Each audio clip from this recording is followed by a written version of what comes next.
Halo, kembali di channel YouTube Raka Channel. Berikut ini 22 fitur developer option atau fitur pilihan pengembang pada Android 11 di handphone Samsung Galaxy M32 atau Samsung seri lainnya yang wajib kamu ketahui. Simak terus videonya.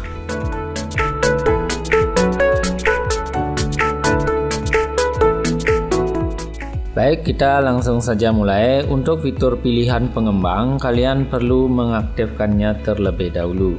Caranya ada di sini. Dan kalau tidak mau ribet ke video lain, saya akan jelaskan juga di bagian pengaturan. Kalian masuk, kemudian cari tentang ponsel, kemudian masuk di informasi perangkat, kemudian nomor versi ini ketuk sebanyak 7 kali. Nanti akan muncul informasi pilihan pengembang telah aktif. Kalian pencet kembali sampai menu pengaturan seperti ini. Scroll ke atas dan di bawah tentang ponsel akan ada menu pilihan pengembang. Jadi perlu kalian masuk ke sini. Kalau seandainya belum ada, silahkan aktifkan caranya lagi seperti di awal tadi. Oke, fitur yang pertama di sini adalah penggunaan memori. Ini yang paling atas, kita pencet. Di sini pemakaian memori kita bisa lihat ya. Jadi 3 jam, 6 jam atau 1 hari. Di sini akan kelihatan. Kemudian detailnya adalah pemakaian memori. Jadi kalian bisa lihat aplikasi mana saja yang menggunakan memori banyak. Kalau memang tidak penting kalian hapus saja. Kalau tidak tahu biarkan saja. Jangan sampai Anda menghapus sistem Android-nya nanti. Kemudian selanjutnya di sini ada peta pengembang pengaturan cepat. Ini kita masuk di sini dulu. Nah, di menu ini kita pilih yang bagian sensor off. Ini kita on-kan saja.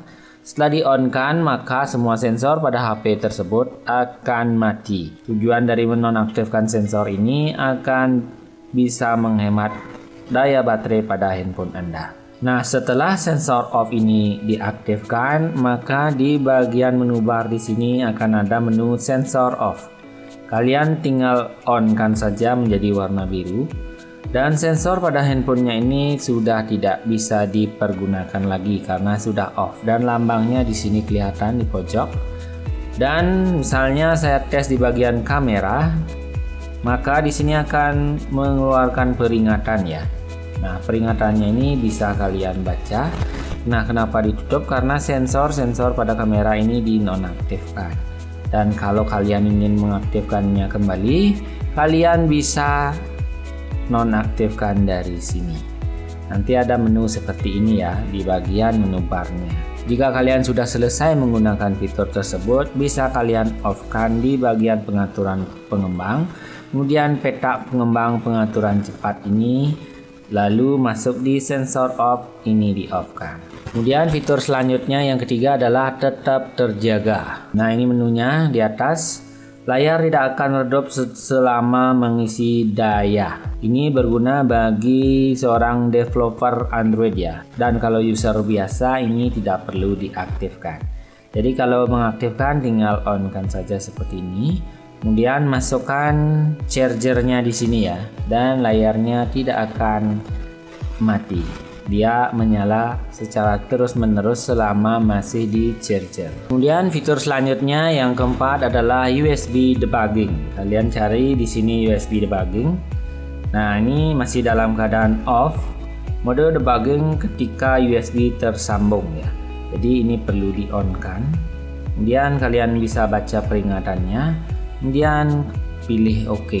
Nah, fungsinya adalah memberikan akses ke PC lewat kabel USB atau kabel data ya. Misalnya teman-teman kalau mau nge-flash ini harus diaktifkan, atau misalnya mau menghapus aplikasi bawaannya menggunakan kabel USB ya, dihubungkan ke komputer, maka debugging USB ini harus diaktifkan. Jika teman-teman selesai menggunakan ini, kalian bisa off-kan kembali fitur ini.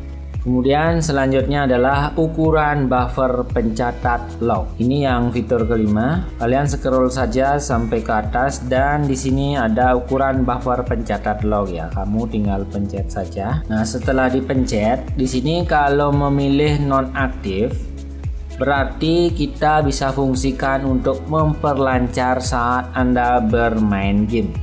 Jadi kalau main game kalian tinggal nonaktifkan saja ini, dan kalau sudah tidak bermain game kalian perlu aktifkannya lagi. Oke, jadi untuk sosial media kita harus menggunakan buffer pencatat log ini ya. Dan kalau main game itu dinonaktifkan untuk bermainnya supaya lancar.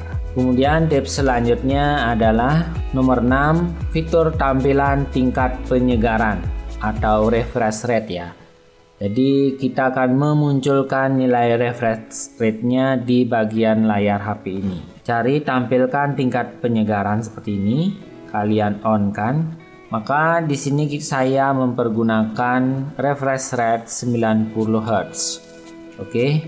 Dan ini bisa kalian aktifkan ya untuk mengetahui refresh rate mana yang dipergunakan ketika menggunakan aplikasi-aplikasi yang berat.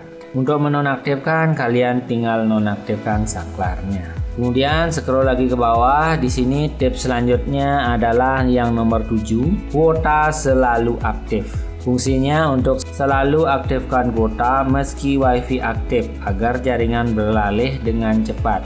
Jadi ketika WiFi-nya trouble, dia akan menggunakan jaringan data. Tentunya kalian harus menyediakan paket data sebelumnya ya. Jadi pastikan ada paket data biar pulsa Anda tidak terkuras. Kalau mengaktifkan, tinggal aktifkan seperti ini dan di atasnya akan kelihatan lambang WiFi beserta sinyal 4G-nya atau sinyal datanya. Jadi berdampingan ya antara WiFi dan paket data itu menyala. Kalau tidak punya paket data, fitur ini kalian nonaktifkan saja. Kemudian fitur selanjutnya yang ke-8 yaitu konfigurasi USB default. Jadi di sini ada konfigurasi USB default. Jadi ketika Anda menghubungkan kabel data ke PC ataupun ke laptop, pasti akan mengeluarkan menu-menu ini ya, mentransfer file, menambahkan USB, MIDI, mentransfer gambar, mengisi daya ponsel saja. Jadi kalian tentukan saja kalau menggunakan kabel data diprioritaskan untuk apa. Kalau seandainya untuk mentransfer file, pilih saja transfer file. Oke, kalau sudah pencet kembali dan silakan Anda tes. Untuk menonaktifkan fitur konfigurasi USB default ini, kalian bisa mematikan opsi pengembangnya dari atas ini ya, dari menu ini. Kemudian fitur selanjutnya adalah yang ke-9, tampilan ketukan. Fungsinya untuk rekam layar, ada kursor lingkaran putih ya. Jadi scroll aja ke atas, di sini ada tampilkan ketukan. Ini saya aktifkan. Ketika saya geser di sini, dia akan ada titik putih seperti ini ya.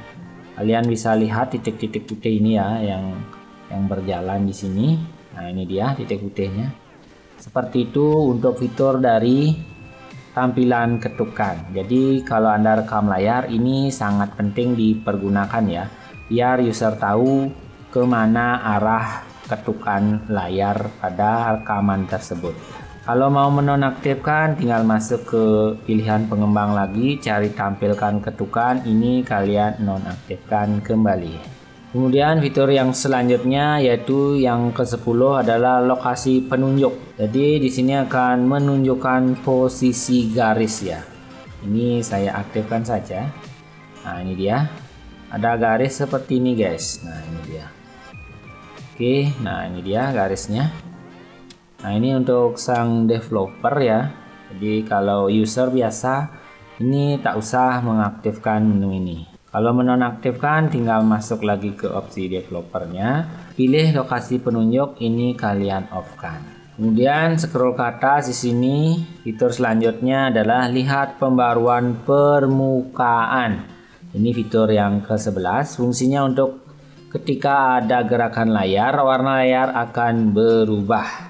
Jadi saya aktifkan terlebih dahulu. Nah, ini kan kalau gerak dia begini dia. Ada warna yang berubah. Pokoknya kalau ada gerakan layar dia akan berubah warna ya. Sorot seluruh permukaan jendela saat diperbarui. Nah, ini dia. Untuk menonaktifkan tinggal off-kan saja saklarnya ini. Kemudian fitur selanjutnya yang ke-12 adalah tampilkan batas tata letak. Ini fungsinya untuk melihat tampilan layar ya. Ini untuk sang developer. Saya coba aktifkan dan seperti ini dia. Ada kotak-kotak seperti ini ya. Nah, ini dia. Nah, ini kalau user biasa nggak perlu, dan ini untuk user developer. Ini bisa kalian nonaktifkan kalau tidak dipergunakan. Kemudian fitur selanjutnya yang ke-13 adalah paksa arah tata letak RTL. Fungsinya teks layar akan rata kanan. Ini saya coba aktifkan, dan ini dia, teksnya akan rata kanan seperti ini. Ini secara keseluruhan ya di bagian pengaturannya. Jadi dia akan seperti ini guys. Kalau kalian belum terbiasa, bisa dikembalikan ke default lagi. Kalian cari paksa arah tata letak RTL, kalian nonaktifkan fitur ini. Kemudian untuk fitur selanjutnya di sini yang ke-14, yang pertama adalah skala animasi jendela, kemudian skala animasi transisi, kemudian skala durasi animator. Nah, ketiga menunya ini kalian bisa atur ya untuk mempercepat dan memperlambat animasi pada handphonenya. Sebagai contoh, misalnya animasi jendelanya saya akan ubah 5 kali, animasi transisinya saya ubah 5 kali, dia akan menjadi lambat seperti ini. Nah, kalian sudah bisa lihat ya. Nah, ini dia akan melambat seperti ini tampilannya, baik dimanapun ya. Nah, begini dia. Nah, begini. Nah, kalian sesuaikan saja sesuai keinginan. Oke, kalau untuk main game ini lebih baik dimatikan, akan jauh lebih cepat ya untuk kinerja HP-nya. Nah, jadi begitu dipencet langsung nongol seperti ini. Nah, supaya default kalian ubah lagi ke 1 kali seperti ini. Ini adalah defaultnya. Fitur selanjutnya yang ke-15 adalah lebar minimum DP. Nah, ini dia lebar minimum ya, kita bisa ganti sesuai keinginan. Namun sebelum ganti silakan kalian ingat lebar minimum DPI yang ada. Misalnya di sini 360, dan ini perlu diingat kalian bisa ubah menjadi 400. Kemudian klik OK, apa yang akan terjadi? Nah, di sini bisa mengubah tampilan teksnya menjadi lebih besar atau lebih kecil ya. Nah, ini dia kecil-kecil seperti ini. Dan kalau mau memperbesar, angkanya itu diubah menjadi lebih kecil di bagian lebar minimum ini ya. Jadi kalian harus hati-hati menentukan angkanya, jangan sampai kekecilan dan jangan sampai kebesaran, sebab ini akan membuat handphone Anda crash ya. Dan ini bisa dikembalikan ke mode normal yaitu 360. Fitur selanjutnya yang ke-16 adalah simulasi tampilan dengan potongan. Jadi di sini akan menampilkan simulasi seperti punch hole seperti itu ya. Dan ini kita langsung saja praktekkan, misalnya potongan sudut. Dia akan membuat potongan sudut seperti ini. Kemudian bisa kalian ubah ke yang lain. Simulasikannya ini kita ubah misalnya potongan lubang kertas. Nah, ini dia pansolnya. Kemudian ini bisa ubah lagi ke potongan tinggi. Nah, ini dia ke sini perubahannya. Dan untuk defaultnya kita pilih yang ini saja, default. Kemudian fitur selanjutnya yang ke-17 adalah batas proses background. Di sini kita bisa membatasi aplikasi yang berjalan di latar belakang. Scroll aja ke atas sampai ketemu batas proses background seperti ini. Kalian pencet batas proses background. Nah, di sini kalian bisa tentukan tanpa proses latar belakang, atau maksimal 1 proses, atau maksimal 2 proses sampai 4 proses. Saya akan coba maksimal 2 proses. Jadi ketika Anda memencet home screen seperti ini dan kalian pencet recent apps-nya, berarti yang terakhir cuma ada dua ya. Ini satu, kemudian ini dua, dan yang selanjutnya ke samping ini dia akan tidak berjalan ya. Jadi aplikasinya itu akan di close secara permanen. Dan ini masih berjalan di latar belakang antara 1 dan 2 ini ya. Dia akan berjalan di latar belakang. Kemudian fitur yang selanjutnya yang ke-18 adalah paksa mode gelap. Paksa mode gelap ini paksa aplikasi untuk menggunakan mode gelap meskipun tidak sepenuhnya didukung. Ini kita aktifkan. Jadi kalian aktifkan mode gelap. Nah, ini mode gelap, ini kita aktifkan. Nah, aplikasi yang tidak mendukung mode gelap, dia akan dipaksa mode gelap oleh fitur tersebut ya. Nah, semuanya kadang ada aplikasi yang tidak support fitur mode gelap. Dengan fitur mode gelap yang ada di pilihan pengembang ini, maka semua aplikasi tersebut bisa diubah menjadi mode gelap. Oke. Dan kalau sudah selesai mempergunakan, kalian off-kan saja di sini, beserta kalian juga off-kan di sini. Kemudian fitur selanjutnya yang ke-19 adalah paksa 4x MSSA. Jadi di sini fungsinya mengurangi blur saat bermain game.